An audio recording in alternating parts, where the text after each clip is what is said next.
Why did she choose Avignon?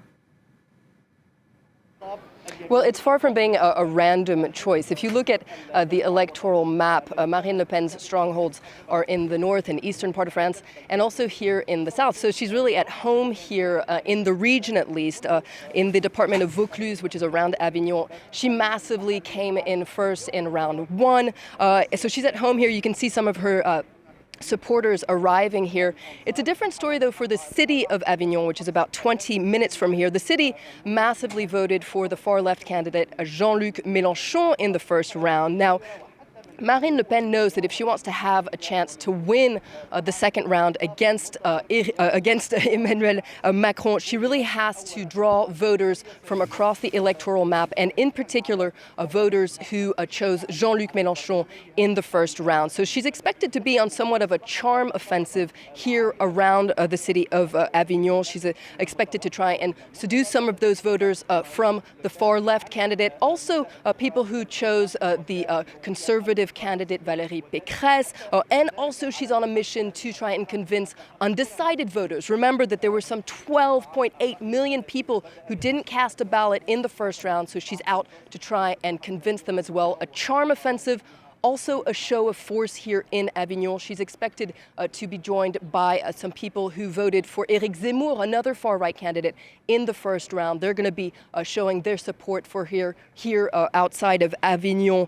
Not everyone, it must be said, is happy with her presence here. A counter demonstration has been organized in the center of Avignon just around the same time. She's expected to start talking, so that demonstration is scheduled for around 5:30. Authorities have reportedly tried to limit just where those people can demonstrate to try and avoid clashes here around her visit in Avignon. And it really is now or never for Marine Le Pen. She said this is going to be her last run at the presidency. What's in store for her in the next couple of days, Flo? Well, she's got a very busy next 10 days. So she's got this massive rally here just outside of Avignon. She's got other smaller campaign stops along the way in the coming days. And of course, she has her eyes set on the presidential debate. This is a very important debate that traditionally happens between the two rounds.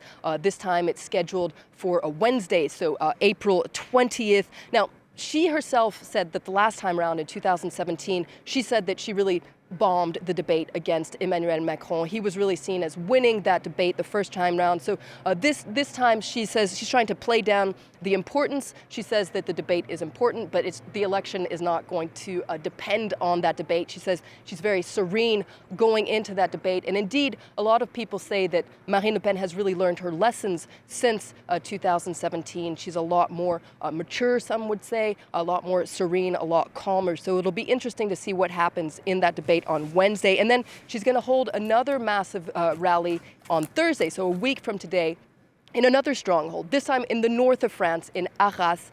She has been sticking to strongholds, it must be said, during her campaign in between the two rallies. So she's going to be once again on home turf trying to convince people to vote for her on the second round, which of course will be on Sunday, April 24th.